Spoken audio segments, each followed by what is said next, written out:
Bismillahirrahmanirrahim. Assalamualaikum warahmatullahi wabarakatuh. Alhamdulillah wassalatu wassalamu ala Rasulillah Muhammad ibn Abdullah wa ala alihi wa sahbihi wa man walah wa ba'd. Faya ibadallah usi nafsi wa iyyakum bitaqwallah faqad fazal muttaqun fala tamutunna illa wa antum muslimun. Faqala ta'ala Ya ayyuhalladzina amanu taqullaha haqqa tuqatih wa la tamutunna illa wa antum muslimun. Keluargaku sekalian yang terhimpun di dalam Pertagas, Pertamina Gas, kita mengawali dengan bermohon kepada Allah semoga siapapun yang berada di ruangan ini atau terhubung dalam kajian ini, semoga senantiasa dijaga, diberkahi dan dilindungi dalam kebaikan oleh Allah Subhanahu wa taala. Kita doakan yang bertugas di luar kota. Tadi saya dengar info juga Pak Direktur sedang di Semarang. Semoga giatnya dimudahkan oleh Allah dan semoga diberikan keberkahan. Ada satu bagian yang penting amanat Nabi di hadis Muslim pada satu sifat kepemimpinan. Bahwa di antara sifat pemimpin dan yang dipimpin itu harus selalu membangun kekompakan dengan nilai cinta dan doa. Ini yang sering dilupakan. Nabi pernah menyampaikan dan penyampaian ini, hadis ini didokumentasikan oleh Imam Muslim dalam satu kalimat yang singkat, padat tapi mengikat. Khiyaru a'immatikum man tuhibbunahu wa yuhibbunakum. Pemimpin yang baik itu adalah pemimpin yang kalian mencintainya dan ia pun mencintai kalian. Nah, membangun cinta itu salah satu jembatannya dengan doa. Oleh karena itu, di antara doa yang dianjurkan saat Anda memulai pekerjaan, itu bukan hanya untuk pribadi, lancarkan pekerjaan saya. Tapi juga sehatkan pimpinan saya, pimpinan mendoakan sehatkan anggota saya, sehingga semua itu melahirkan sifat harmoni yang memberikan kenyamanan dan kebahagiaan dalam bertugas. Nah, izinkan saya mengawali dengan itu dulu, karena itu di antara sunnah yang seringkali terlupakan. Sehingga bekerja itu lebih banyak dilakukan dengan tekanan menyelesaikan tugas dibandingkan dengan rasa cinta untuk bisa memberikan nilai ibadah di dalamnya. Yang kedua, semoga sholat kita diterima oleh Allah Subhanahu wa taala. Nah, yang kedua ini tidak cukup dengan amin. Kita harus tahu dulu standar penerimaan itu seperti apa.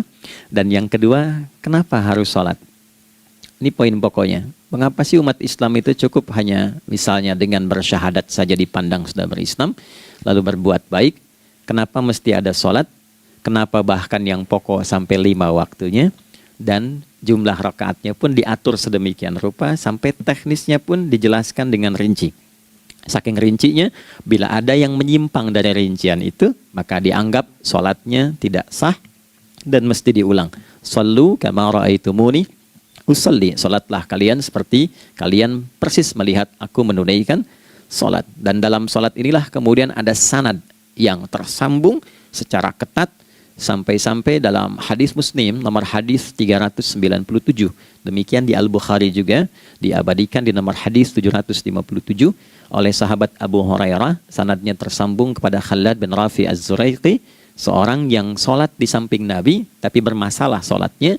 Lalu Nabi meminta beliau untuk mengulangi sholatnya. Sampai 3 kali peristiwa itu hingga beliau berkata, Ya Rasulullah au kama qala Alimni ma uhsinu ghairah.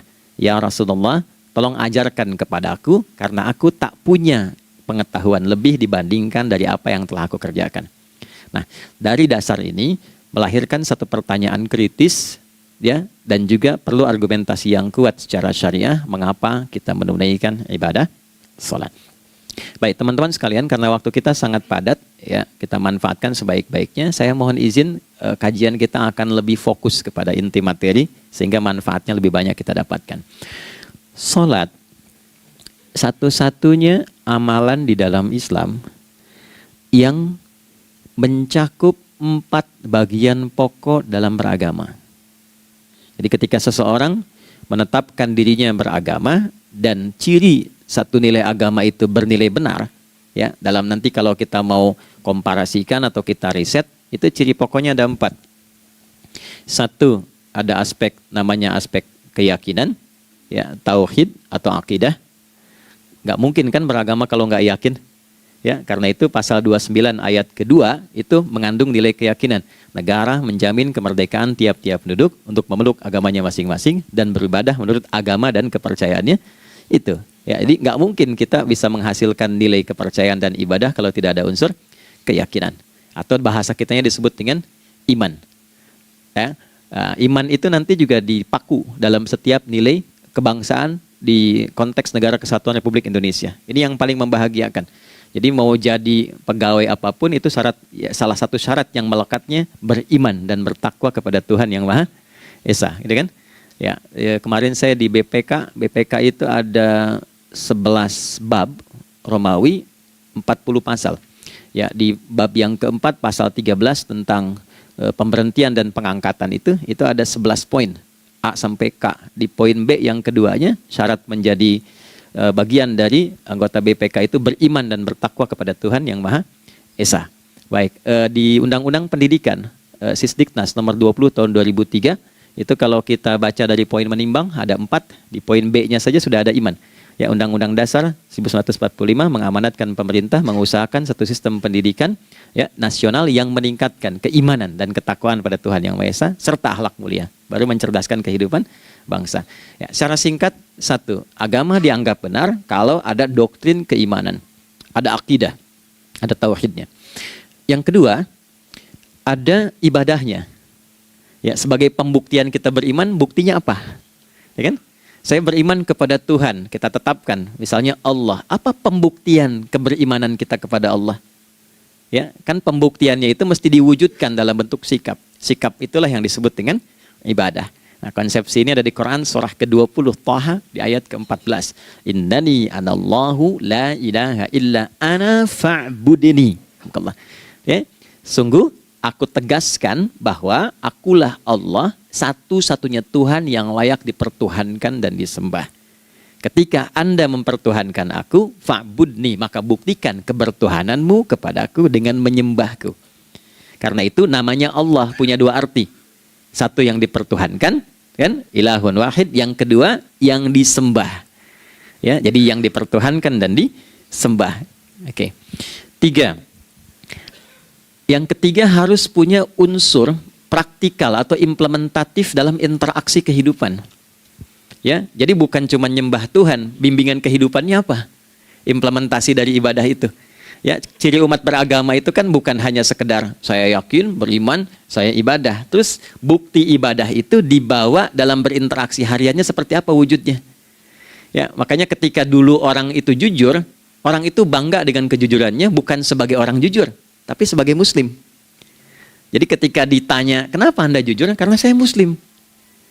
Ketika ada seorang penggembala di Sahara yang sangat gersang, diuji oleh Umar bin Khattab, ingin diambil kambingnya, kan kisahnya viral kan? Baik ya? Oh, tapi ini bukan punya saya. Bilang aja pada tuan Anda, kalau kambingnya hilang satu dimakan serigala. Lantas di mana Allah? Jawaban itu yang menggetarkan kepada jiwa. Jadi kebenaran yang diungkap dengan sikap kejujuran itu implementasi nilai beragama. Nah, jadi praktek ibadah ada di muamalah. Oke, satu akidah. Akidah dibuktikan lewat ibadah, ibadah diimplementasikan dalam muamalah. Itulah sebabnya nanti seluruh bagian tubuh kita ketika digunakan untuk bersifat dan bersikap, itu ada tuntunan iman di dalamnya. Oke? Misal, saya tanya begini ya, ini mukaddimah ya, kita belum mulai nih. Saya tanya gini, apa fungsi mata? Tuh kan, sudah keliru kan? Nah, kalau hanya melihat, hewan juga melihat. Ya? Coba kambing melihat, ya kan? Elang melihat. Lalu apa bedanya fungsi mata kita dengan mata hewan? Ternyata ketika kita meriset ayat-ayat Al-Quran terkait dengan fungsi tubuh kita, itu rata-rata dibuka dengan iman dulu. Quran surah 24, surah Cahaya, ayat 30 untuk laki-laki, 31 untuk perempuan. Qul lil mu'minin. Ya Muhammad katakan, viralkan pada pria-pria yang menyatakan dirinya telah beriman. Yaghuddu min absarihim, gunakan pandangannya itu yang dibimbing oleh imannya untuk melihat yang baik saja menurut standar imannya. Jadi kalau menurut imannya tak baik, nggak boleh dilihat.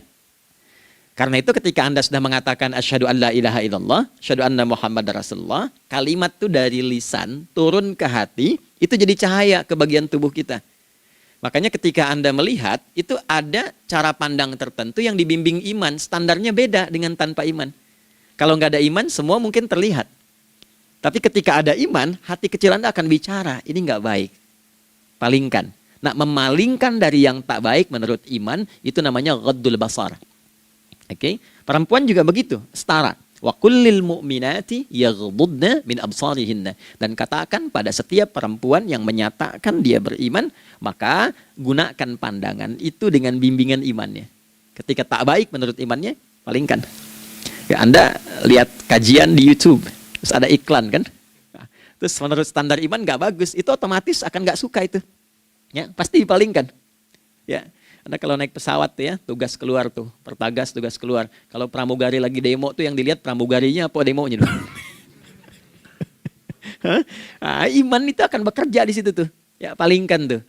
Nah, sama dari mata turun ke, jangan langsung ke hati aja, ke lisan dulu kan. Ya, ke mulut kan. Itu mulut tuh ketika digunakan fungsinya, imannya disebut dulu. Ya, Quran surah 49 ayat 11 misalnya, ya. Ya ayyuhalladzina amanu, imannya dulu. La yaskhar qaumin qaum. Ayat 12-nya la yaghtab ba'dukum ba'dha. Hai orang-orang yang telah menyatakan beriman. Kalau pakai alladzina disebutkan 1080 kali dalam Al-Qur'an, itu kalimatnya diksinya singkat, padat, mencakup semua tanpa sekat. Oke, jadi kalau laki-laki, perempuan, tua, muda, besar, kecil, beda strata, duniawi, itu semua tercakup di dalamnya. Hei semua yang telah menyatakan beriman, gunakan imanmu untuk membimbing lisanmu bertutur. Kalau masih merasa punya iman, jangan gunakan lisan untuk mencela merendahkan orang. Untuk bergibah, membuat hoax. Didetilkan oleh Nabi kalimatnya jelas. Man kana yu'minu billahi wal yaumil akhir falyakul khaira aw liyasmut. Siapapun. Nah, dari alladzina ketika dirinci pakai man. Ya, man itu bentuk tunggal, ya, personal, tapi maknanya general. Jadi kalau Anda, saya, kita baca ayat atau hadis ada man, posisikan Nabi sedang bicara ke kita. Ya, hei Adi Hidayat, posisikan Nabi bilang gitu tuh. Kalau engkau merasa beriman sama Allah dan yakin dihisab di hari kiamat, jaga lisanmu. Katakan yang baik dengan bimbingan imanmu, tak mampu engkau diam. Jadi cukuplah suami istri itu menggunakan satu hadis ini, pasti sakinah itu muncul dalam kehidupan rumah tangganya. Ya, itulah sebabnya kenapa sakinah didahulukan dibanding mawaddah. Hati-hati ya, Mbak, walaupun namanya sakinah nggak ada ini nggak akan datang tuh ketenangan tuh. Ya, ada yang tahu nggak rahasianya? Kenapa sakinah duluan dibanding mawaddah? Ya, 5 juta. Ya, waktu habis karena padat sekali. Maddah jamaknya mawaddah, rasa kasih yang tumbuh dari pemberian materi. Jadi kalau rumah tangga itu ingin cenderung pada kebahagiaan, boleh berbagi dengan materi. Ya, istri cemberut, Anda datang dengan senyuman, sayang, kenapa? Ya, ini emas 2 kilo, nah itu pasti sehat lagi tuh. Ya, itu mawaddah. Tapi maaf, walaupun Anda mapan bekerja, harta cukup melimpah, ruah, tapi tidak ada ketenangan di rumah tangga, tidak ada sakinah, maka hampa kehidupan rumah tangga itu. Itulah sebabnya kenapa di Quran sakinah lebih dulu dibandingkan dengan mawaddah. Saya tanya ibu deh, ibu pilih mana? Kaya tapi gelisah atau miskin tapi tenang? Oke. Saya paham itu. Saya paham. Suami juga sepakat semua ya. Artinya apa? Kita nggak bisa menghilangkan unsur ketenangan. Oke, itu hanya pembuktian argumentatif ya. Supaya kajiannya lebih kepada argumen. Jadi ada akidah terkorelasi dengan ibadah, implementasinya di aspek muamalah. Nah, nanti cara bermuamalahnya diatur lewat akhlak namanya. Bagaimana bermuamalah yang baik? Kan Anda, maaf ya, berekspresi kepada pimpinan dengan kawan kan berbeda. Oke, kepada orang tua dengan anak kan lain. Nah, yang mengatur interaksi kita sehingga terjalin harmoni yang baik, itulah yang disebut dengan akhlak. Nah, 4 poin inilah yang menjadi inti dakwah Nabi SAW ketika diutus oleh Allah Subhanahu wa ta'ala. Memastikan 4 ini bisa optimal kita lakukan dalam kehidupan. Bonusnya yang kelima, selalu meningkatkan inovasi sehingga selalu mendapatkan hal baru dalam kehidupan. 5 ini digabungkan di Quran surah kedua Al-Baqarah di ayat 151. Kama arsalna fikum rasulam minkum yatslu alaikum ayatina. 1. Oke, wa yuzakkikum 2, akhlak, wa yu'allimukumul kitaba 3, wal hikmah 4, 5, wa yu'allimukum ma lam takunu ta'lamun. Kelima-limanya ini digambarkanlah dalam bentuk ibadah yang melatih kita sebagai pondasi awal menuju dan memantapkan 5 hal ini, yaitu sholat. Itulah sebabnya kenapa sholat yang pokok dilakukan 5 waktu dalam sehari untuk mewujudkan 5 hal ini dalam kehidupan, dan satu-satunya ibadah yang mengumpulkan 5 aspek ini dalam prakteknya hanya sholat.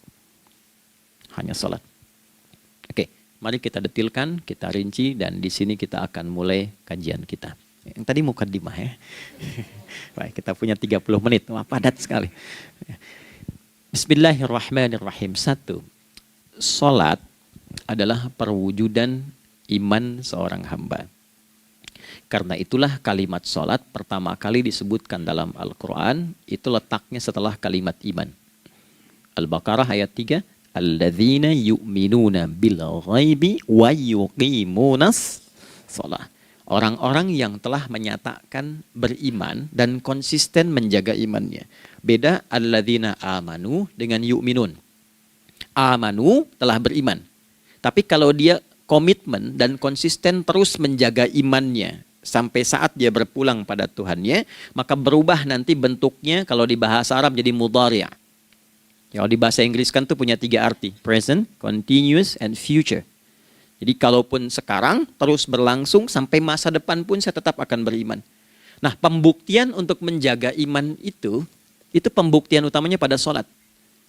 Itulah sebabnya satu-satunya amal ibadah dari rukun Islam yang 5 itu, ya, satu-satunya amal ibadah yang disebut iman dalam Al-Quran hanya salat. Teman-teman boleh buka Quran surah kedua Al-Baqarah di ayat 143. Ya, di pertengahan ke ujung ayatnya. Saya percepat. Wa ma kana Allahu liyudhi'a imanakum. Dan Allah nggak akan pernah menyia-nyiakan salat seseorang yang dikerjakan karena imannya. Ayat ini turun, ketika ada terjadi pergantian arah kiblat dari yang tadinya semula ke Masjidil Aqsa, lalu berputar 180 derajat, beralih ke Masjidil Haram. Nabi sedang berada di luar Madinah. Madinah tempo dulu wilayahnya nggak seluas cakupan sekarang. Oke, kalau diilustrasikan area sekitaran Masjid Nabawi sekarang itulah Madinah lah. Di luar itu sudah di luarnya. Nah, Nabi sedang sholat, riwayatnya banyak menyebutkan ada yang mengatakan zuhur, ada asar, ada maghrib. Di pertengahan itu turunlah Al-Baqarah ayat 144. Qad nara taqalluba wajhika fis sama' falanuwalliyannaka qiblatan tardaha fawalli wajhaka syatral masjidil haram. Maka berputarlah dengan turunnya ayat ini 180 derajat menghadap ke arah Masjid Al-Haram. Problemnya adalah ketika Nabi dan pengiring beliau kembali ke Madinah, area Masjid Nabawi, kan nggak semua masyarakat ikut. Maka virallah informasi itu bahwa kiblat telah beralih ke kiblat awal, yaitu Ka'bah Al-Musyarrafah. Maka penduduk panik pada saat itu. Status sholat kami yang tadi dikerjakan bagaimana? Karena sedang nggak bisa diulang, sudah pindah waktu. Maka turunlah kemudian firman Allah yang Al-Baqarah 143 itu, wa ma kana Allahu liyudhi'a imanakum. Karena engkau mengerjakan sholat itu dengan imanmu, maka Allah nggak menyia-nyiakan imanmu itu. Maksudnya apa? Walaupun arah kiblatnya tidak tahu mengarah kepada sisi yang belum berubah, tetap dihitung pahalanya sempurna karena imannya. Gitu. Nah, ini nanti yang menjadi landasan turunnya Al-Baqarah ayat 115. Walillahil masyriq wal maghrib fa aynama tuwallu fathamma wajhullah. Kalau Anda sedang tugas nanti di lapangan, lalu sulit menemukan arah kiblat. Aplikasi susah karena sinyal nggak masuk misalnya. Oke, kemudian juga matahari agak remang-remang sehingga sulit untuk terlihat patokannya. Maka dengan keyakinan, dengan iman itu, menghadaplah ke arah yang kita yakini, maka berlakulah Al-Baqarah 115. Di saat itu diterima amal ibadah kita sama dengan yang menghadap kiblat dengan dasar imannya. Oke, nah pengertian terbaliknya, mafhum mukhalafahnya, maka Nabi mengatakan, al-farqu bainal mu'min wal kafir tarkus salah. Beda antara orang yang beriman dengan yang belum beriman adalah pada sholatnya. Jadi kalau ada orang mengatakan sudah beriman dan tidak menunaikan sholat, ini artinya keimanannya belum diakui sepenuhnya oleh Allah Subhanahu wa Ta'ala. Jelas ya? Halo, kenapa sedih begini? Maaf, saya terlalu cepat nggak? Enggak ya, baik. Jadi dalam poin ini penting pembedanya di sholat. Itulah sebabnya kenapa dari kecil kan, usia sekian, dari mulai 3 ke arah 7 tahun contohkan. Ya, orang tuanya sholat bentangkan sejadah. Kalau bisa, kalau anak sudah mulai suka tuh kasih model sejadah yang anak-anak sukai bentuknya. Ya, dulu ada anak saya senang model mobilan, saya tidak sebutkan supaya tidak endorse gitu ya. Dikasih sejadah dengan pola itu, dia senang tuh ikutin. Kita nggak minta sholat, dia datang sendiri. Ya, nanti setelah mulai 7 tahun kan baru diajarkan dengan baik, diajak ke masjid kalau yang laki-laki. Demikian seterusnya. Ya, mengapa dari awal dituntun seperti itu? Untuk memberikan sebuah penguat bahwa penjagaan iman dimulai dari sejak dini. Ya, tapi di Indonesia saya perhatikan kelasnya sudah advance. Ya, TK sudah manasik gitu. Okay. Itu satu ya. Karena nanti kalau Nabi bilang begitu artinya akan terjadi orang mengatakan beriman tapi tidak sholat. Ya, makanya keras dari awal Nabi katakan bahwa pembeda antara orang yang beriman dengan yang baru klaim beriman itu pada sholatnya. Ya, pada sholatnya. Mengerjakan sholat maka sah status imannya, tidak menunaikan sholat maka bermasalah imannya. Itu poin yang pertama. Yang kedua teman-teman sekalian, ibadah. Kita lanjut ya. Sholat adalah bagian pokok terpenting dari ibadah. Nah, di sini kita akan mulai membuka sedikit rahasia terkait dengan aspek ibadah ini. Teman-teman sekalian, ternyata sholat ini ketika oleh Allah diturunkan dalam Al-Quran, dalam konteks penunaian ibadah, bukan berarti hanya mengkoneksikan atau mengkorelasikan hubungannya dengan iman saja, bukan. Karena saya beriman, saya buktikan ibadah nyembah Allah lewat sholat. Dalilnya Quran surah ke-20 ayat 14. Innani anallah la ilaha illa ana. Aku tegaskan akulah Allah, nggak ada Tuhan yang layak dipertuhankan dan disembah kecuali saya. Fa'budni, kalau Anda telah menyatakan beriman padaku, buktikan keberimananmu dengan menyembah saya dalam ibadah. Bentuknya bagaimana ya Allah? Teruskan ayatnya. Wa aqimis sholata. Tunaikan sholat sebagai bukti ibadah. Itu li dzikri, sebagai zikir kepadaku. Jadi korelasi antara ibadah dengan iman, sudah kita sebutkan dalilnya. Sekarang ibadahnya tersendiri ketika ditunaikan, apa manfaat dari ibadah itu? Mengapa mesti ada 5 waktu? Dan apa turunan manfaatnya dalam kehidupan kita? Kalau kita mengerjakan itu, dampaknya kepada kehidupan kita apa? Nah, inilah indahnya di dalam Islam, dijelaskan dalilnya, diberikan contohnya, diberikan alasannya, dan yang paling indah, diberikan penjelasan dengan detail tentang manfaat-manfaatnya. Ini tidak ditemukan di dalam konsep keyakinan manapun. Kalau teman-teman boleh mau riset silahkan. Ada nggak satu keyakinan agama tertentu yang dari ibadahnya tuh diatur? Cara memulainya, bacaannya, detailnya, manfaatnya, waktunya, sampai dengan hasilnya, sampai kiamatnya. Ini menunjukkan bukan karya manusia. Bukan karya manusia. Kalau karya manusia setiap orang bisa buat itu. Ya, ketika ini menunjukkan bukan karya manusia, maka pertanyaannya dengan cara apa lagi Allah memberikan pembuktian pada kita bahwa Ia Tuhan yang hak yang harus kita sembah. Nah, kalau sudah paham, mari kita rincikan turunan tentang sholat ini. Kita mulai satu-satu teman-teman sekalian dari waktu sholat. Seperti kita ketahui waktu sholat ada 5. Tapi yang sering kita dapati dari yang 5 ini tidak semua orang mengetahui tentang makna dari nama dan pembagian di waktu ini. Yuk kita mulai rincikan. Sholat yang pertama namanya apa? Gak usah khawatir menang gak dapat hadiah kalau benar. Salah juga keterlaluan. Oke, 1 subuh. Dia satu-satunya nama sholat yang punya 2 nama ya. Subuh dan fajar. Oke, Pak Fajar, Pak waktu sholat. 2, zuhur. 3, asar. 4, maghrib. 5, isya. Oke, rumus hitungannya 24, 4, 3, 4. Ya. Rumus bilangannya 24, 4, 3, 4. Kalau mau tanya nomor koneksi dengan Allah, 24, 4, 3, 4, 2 subuh, 4 zuhur, 4 asar, 3 maghrib, 4 isya. Oke, pertanyaannya, apa artinya nama itu? Selama ini jangan-jangan kita hanya tahu namanya, tapi tidak memahami maknanya. Itu poinnya. Oke, sekarang mari kita mulai. Izin saya tidak punya kemampuan untuk menuliskan, ya, karena memang saat ini terbatas, tapi kalau diperkenankan bisa kita coba uraikan sedikit. Baik. Ya, bismillah, jazakallah khair.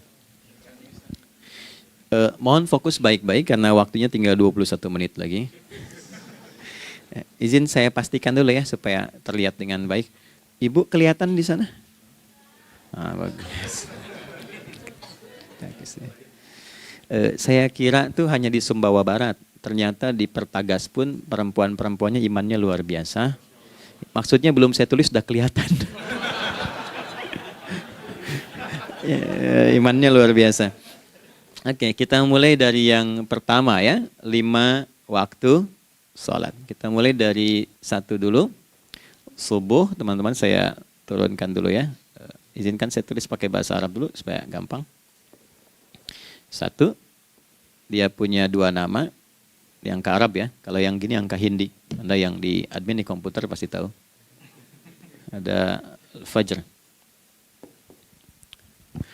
Kata subuh ditemukan di Al-Quran surah ke-81 At-Takwir ayat 18. Kalau keliru tolong diingatkan. Was-subhi idza tanaffas. Quran surah 81 ayat 18. Ya. Nggak usah di ilmu utak-atik ya. Oh ini kenapa 81 kalau dibalik 18? Itu cocok logi. Abaikan aja itu. Ya. Fajar agak banyak di Quran terkait dengan nama sholatnya ada di Quran surah ke-17 di ayat 78. Aqimis salata liduluki syamsi ila ghasaqil laili wa Qur'anal fajr. Inna Qur'anal fajri kana masyhuda. Yuk kita mulai ke maknanya dulu. Ingat rumusnya ya. Rumusnya ini selalu begini rumusnya. Aqidah selalu punya korelasi dengan ibadah. Ibadah selalu punya korelasi dengan muamalah, interaksi harian kita. Muamalah hiasannya adalah akhlak. Nah, barulah kemudian di sini muncul inovasi dalam kehidupan, hal yang baru. Hidup ya, yang mengacu pada 2 kebahagiaan yaitu dunia dan akhirat. Ya, konsepsi ini nanti ditemukan di Quran surah ke-2 Al-Baqarah ayat 201 dan menjadi doa paling favorit umat Islam Indonesia saat ini. Rabbana atina fid dunya fil akhirati. Oke, ya cukup. Subuh. Ini rumus dasarnya. Dari akidah kita beriman, pembuktian imannya lewat ibadah salat. Apa hubungan salat dengan aktivitas harian kita? Subuh asalnya terkorelasi dengan kata asbah. Oke? Asbah itu asalnya sesuatu yang sudah siap dengan rencana yang matang. Baik, orang Arab tuh kalau bertanya begini, kaifa asbahta ya akhi? Kaifa asbahti ya ukhti? Bagaimana kabarmu di pagi ini? Itu bukan hanya nanya kabar kesehatan. Beda dengan kaifa haluk, beda. Ya, itu bertanya, bagaimana kabarmu hari ini? Aktivitasmu bagaimana? Lancar, sudah siap, planning bagus, dan sebagainya. Ya, itulah sebabnya ketika Allah bersumpah dengan awal waktu, penandanya adalah planning kegiatan. Ya, was-subhi, dan aku bersumpah demi waktu subuh, awal mula untuk berkegiatan, idza tanafas, apabila sudah mulai bergerak, bersamaan dengan nafas yang keluar itu, maka sudah jelas rencana yang dibuat. Ya, jangankan kita, semua alam itu, semesta itu seluruhnya bukan hanya bertasbih, tapi beraktivitas dalam tasbihnya. Di waktu subuh, matahari sudah mulai bersinar kan? Ya, dan sinarnya mengambil manfaat loh. Mengandung nilai manfaat, memecah keheningan malam dan menghilangkan kegelapannya. Gelap mulai hilang, datang kemudian sinar yang memberikan kita bimbingan untuk beraktivitas. Tumbuhan dimulai waktu itu sudah mengeluarkan oksigen, menyerap karbon dioksida. Saya waktu di Utrecht, di Delft di Belanda, ya, saya coba ingin membuktikan. Kan adzan nggak terdengar keluar ya. Jadi sebelum waktu subuh itu saya keluar, kebetulan flatnya waktu itu dekat area hutan yang agak rimbun, enak gitu, udaranya bagus. Itu sebelum subuh terasa karbon dioksida. Walaupun cuma beda hampir 1 menit. Tapi begitu masuk waktu subuh, keluar kesegaran yang luar biasa. Oksigen yang keluar. Ya, ini kan nggak mungkin kalau kuasa Allah tuh nggak mungkin terjadi seperti ini kalau bukan kuasa Allah Subhanahu wa taala. Tapi poinnya adalah yang bicara begini Quran. Nah, sekarang yang ingin saya katakan adalah alam semesta dalam konteks seperti matahari, kemudian tumbuhan, binatang, ayam bahkan mulai berkokok, punya planning yang teratur.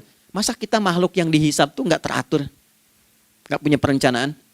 Maka subuh itu mengajarkan kepada kita, jangan sampai ada orang Islam yang punya keimanan, lalu menunaikan sholat, diajarkanlah oleh Allah, setiap masuk subuh itu harus punya agenda yang jelas. Planning yang terukur. Jangan terjadi mengaku muslim, beriman, tapi nggak jelas perencanaan hidupnya.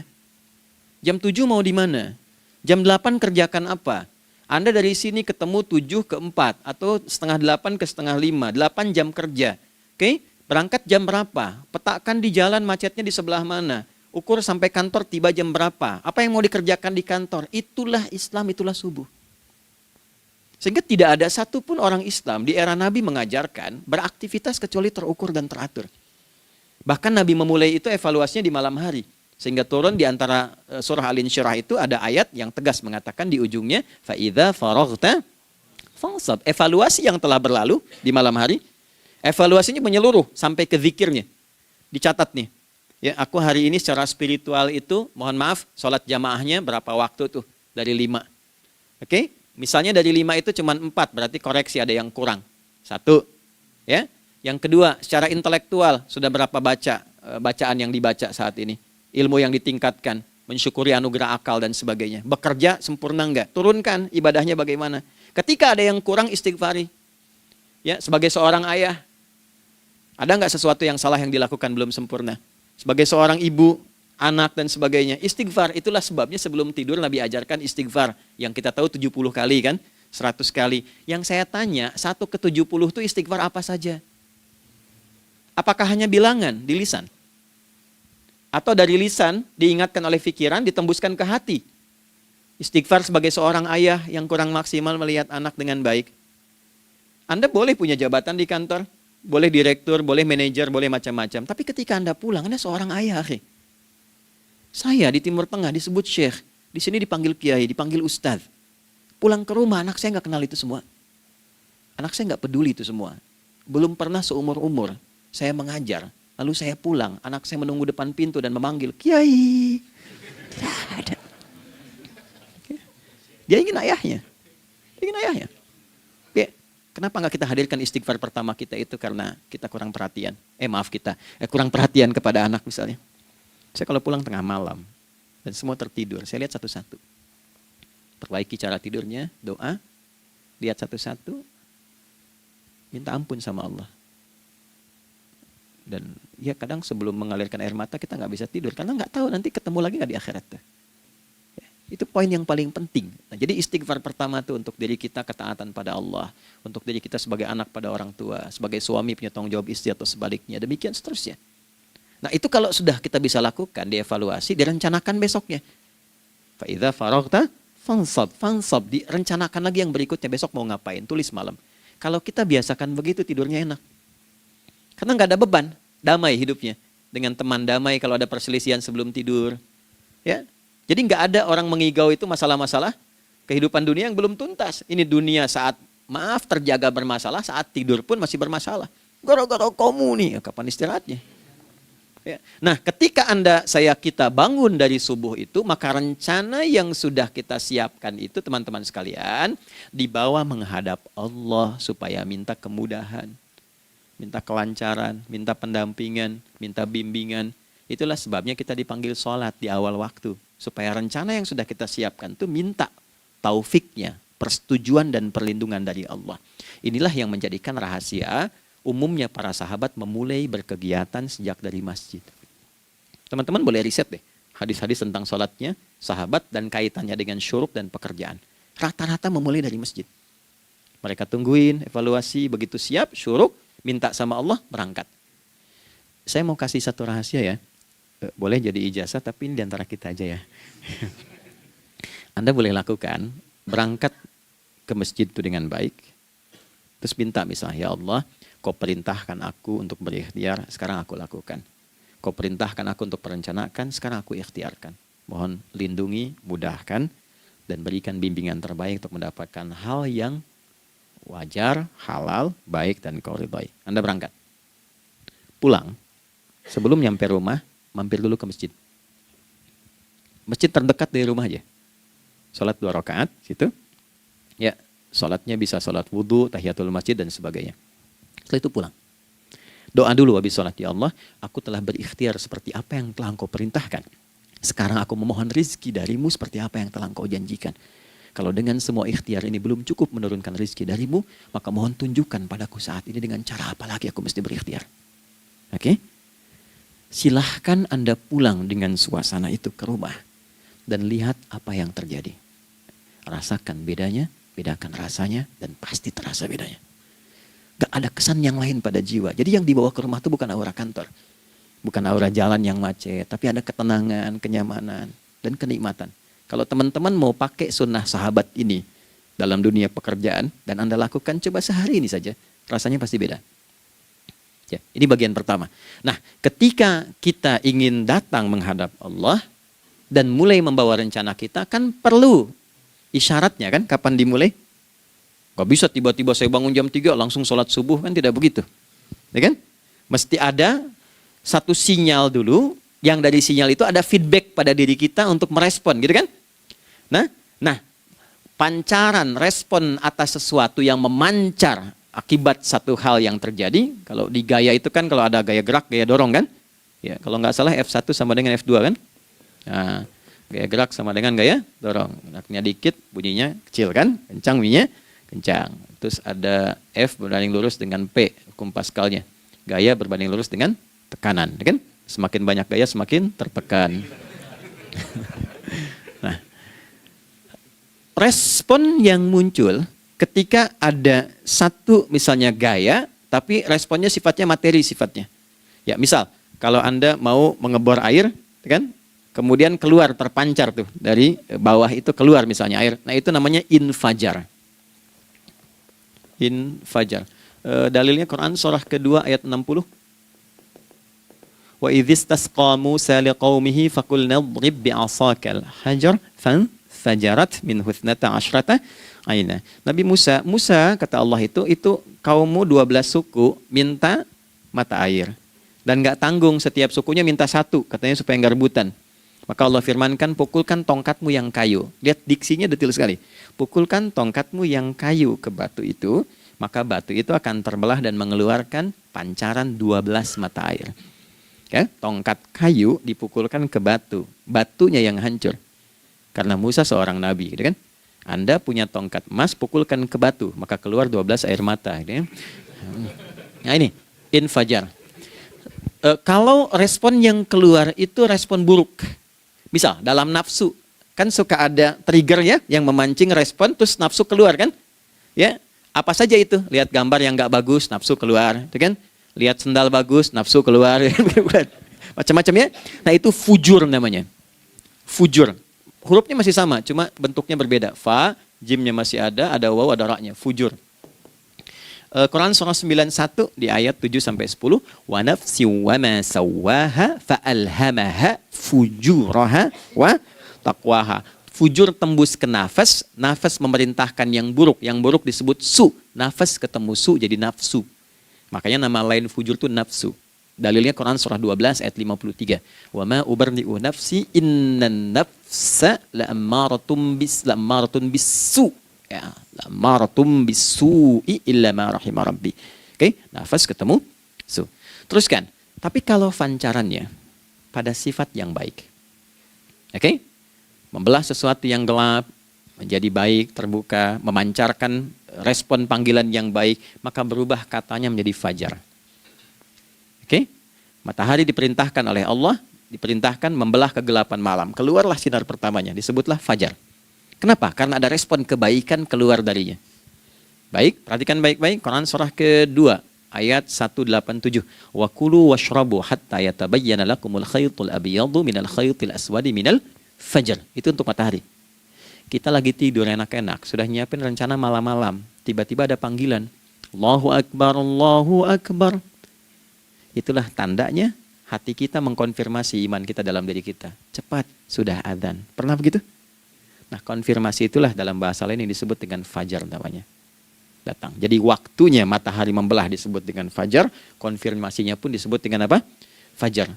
Ya, jadi bersamaan waktunya dengan dua hal itu. Datanglah panggilan. Itu yang dimaksud Quran, hubungan iman dengan konfirmasinya sampai ke sholatnya ada di Quran surah 8 ayat 2. Innamal mu'minuna iman.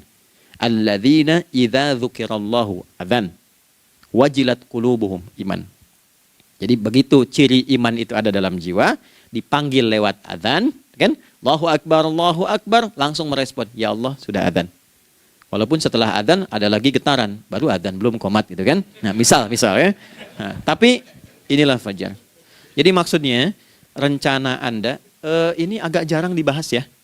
Mohon maaf, ilmu ini agak jarang. Jadi jangan Anda bilang saya bid'ah, bukan. Ya, bukunya ada, referensinya ada. Cuman karena jarang dikaji, jangan sampai kekurangan pengetahuan menghukumi yang tahu jadi salah gitu. Ini poinnya. Jadi saya kalau bahas satu masalah itu bukunya saya kumpulkan. Tafsir awal sampai akhir yang ada apa, buku-buku tentang sholat apa, baru kita keluarkan. Jadi bagian topik-topik tertentu yang dibahas. Problemnya ketika membahas tentang ibadah cuma dua. Satu tentang bacaan, doanya apa. Yang kedua tentang gerakan, bagaimana mengerjakannya. Yang ketiga jarang dibahas, hikmahnya apa. Padahal rumus dalam ibadah itu dalam fikih tiga-tiga mesti dipakai. Ini Quran surah kedua ayat berapa? Ayat 129.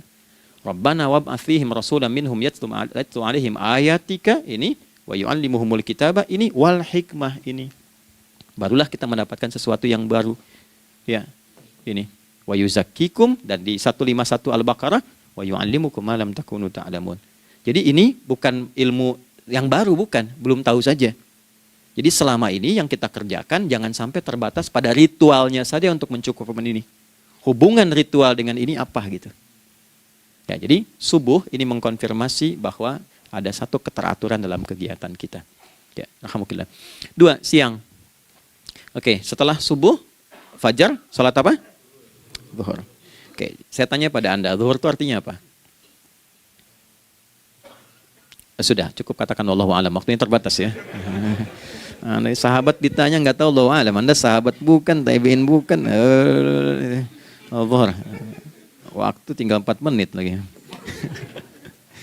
Oke, teman-teman kalau kita jeli, ini kan sholat dikerjakan di siang hari kan? Siang itu bahasa Arabnya nahar. Naharun itu siang. Tapi kenapa sholatnya zuhur?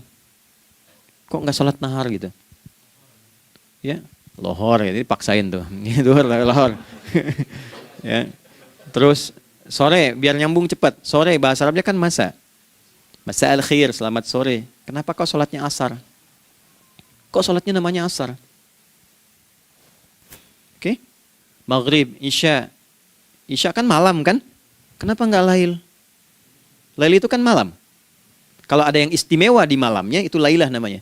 Makanya ketika turun Al-Quran disebut Lailatul Qadar. Karena malamnya istimewa. Beda, lail dengan lailah itu beda. Lail itu waktu malam, lailah ada yang istimewa di malam itu. Ya. Jamaknya lail, layali, lela, lili, lala, itu malam. Ibu lili, ibu malam-malam. Ya. Zuhur artinya jelas, terang. Ada idhar, dibaca dengan jelas, terang. Gak boleh dengung. Man amana. Itu kan? Ya. Min husni, harus jelas. Ya. Ada a, jelas. Zuhur kenapa disebut zuhur? Untuk evaluasi kegiatan kita dari setengah hari. Sudah jelas belum hasilnya? Ini Anda punya rencana di sini, evaluasi di siang. Jelas gak hasilnya?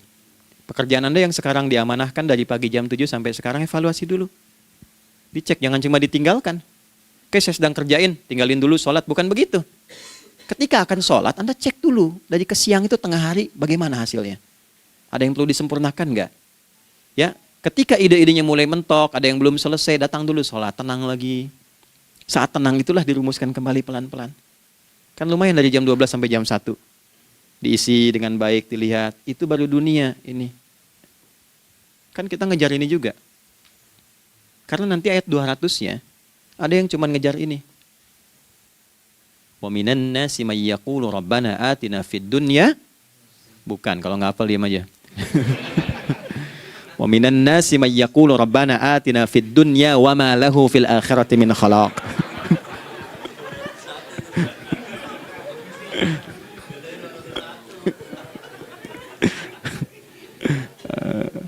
Nah, paham kan?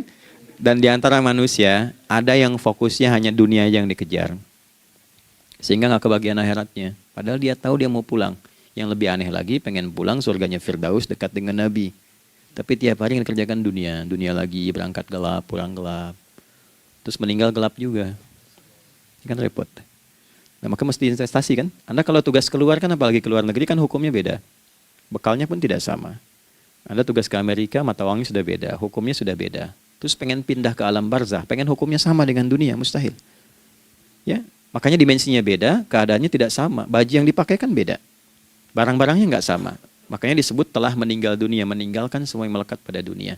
Pindah ke alam lain, persiapan menuju titik akhir yang tidak ada ujungnya lagi. Nggak ada pembuka lagi. Jadi sudah ujung begini, nggak ada ruang lagi yang lain. Itu akhirat namanya. Makanya di sini cuma dua pilihannya. Kalau nggak ke surga, nah itu. Ya. Apa investasi yang ada di sini? Maka siang itu dicek dulu. Pekerjaan jadi ibadah nggak? Tadi niatin ibadah nggak waktu berangkat dari rumah? Kan? Waktu ngetik, waktu ngerjain di kantor, jadi ibadah nggak? Kalau ibadah, Anda nggak mungkin berbuat kriminal. Anda nggak mungkin berbuat maksiat. Nggak mungkin nipu, nggak mungkin nyogok. Nggak mungkin korupsi. Kan lagi ibadah. Nggak mungkin curang. Kan lagi ibadah. Anta budallaha ka'annaka tarah. Anda itu mengerjakan segala hal sebagai ibadah, merasa diawasi Allah. Fa in lam takun tarah fa innahu yarak. Kalaupun Anda merasa nggak melihatnya, Anda yakin Anda dilihat. Itulah kerja pakai iman, maka ini di bawah akidahnya. Jangan ditinggalkan. Nah, inilah yang selama ini kita butuhkan. Ya. Inilah yang melahirkan nilai etik, makanya adanya dalam jiwa. Takwa itu kan dalam jiwa, melahirkan etos. Etos mendorong kepada logos, logos melahirkan patos. Kepantasan dalam bekerja. Jadi Anda sekuat apapun ilmunya, kalau nggak punya etos, itu rusak. Jadi tidak cukup akal sehat. Jiwa yang sehat itu lebih penting. Banyak orang akalnya, saya ingat, akal itu tidak memberikan perintah. Dia hanya merumuskan satu instruksi dalam jiwa supaya mudah dilakukan dan dieksekusi oleh fisik.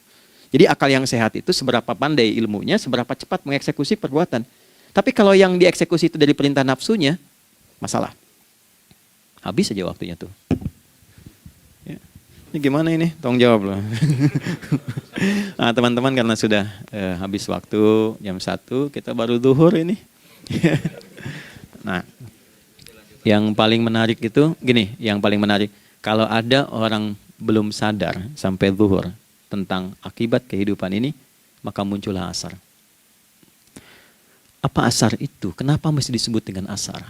Dan apa manfaat istimewanya asar kepada jiwa kita? Itu di kesempatan lain kita akan bahas. Teman-teman, waktunya sudah habis ya. Saya menghargai Anda, kan tidak boleh juga saya ngajarkan tapi mengambil yang sesuatu yang tidak tepat ya. Kita buktikan keimanan kita dengan mengerjakan amanah pekerjaan di tempat ini dengan baik, waktu digunakan dengan baik. Kita saling mendoakan supaya semua kita dijaga oleh Allah Subhanahu wa taala. Maafkan saya, lain kesempatan kita berjumpa kembali untuk melanjutkan apa yang telah kita bahas hari ini. Mari kita berdoa, semoga doa kita diterima oleh Allah Subhanahu wa taala. اللهم تقبل منا إنك أنت السميع العليم وتب علينا إنك أنت التواب الرحيم نحمدك كما علمتنا أن نحمدك ونشكرك شكرا كما علمتنا أن نشكرك أنت المقدم وأنت المؤخر بيدك الخير إنك على كل شيء قدير. Ya Allah, kami memujimu seperti Engkau mengajarkan kami untuk memuji dan bersyukur atas segala nikmat-Mu seperti Engkau bimbing kami untuk mensyukuri segala nikmat-Mu. Allahumma salli wa sallim wa barik ala habibikal karim rasulikal mustafa al-amin sayyidina Muhammadin wa ala alihi wa sahbihi ajma'in. Ya Allah, anugerahkan kami kemampuan untuk terus bersalawat pada Rasulullah, sehingga dengan itu kami mendapatkan kemampuan yang baik untuk meneladani kemuliaan beliau dalam beraktivitas kehidupan. Rabbana la tada' lana fi maqamina hadza dhanban illa ghafartah. Ya Allah, jika ada pendosa hadir di ruangan ini atau terhubung dalam kajian ini, maka jangan biarkan ya Allah ia meninggalkan tempat ini dan kajian ini kecuali Engkau telah ampuni seluruh dosa-dosanya. Wala hamman illa farajtah. Ya Allah, jika ada satu di antara kami yang menghadiri kajian ini membawa kegelisahan, maka mohon tenangkan keadaan hatinya. Wala asiran illa yassartah. Jika ada yang sedang diliputi oleh kesulitan, maka mudahkan, ringankan dan hilangkan seluruh kesulitannya.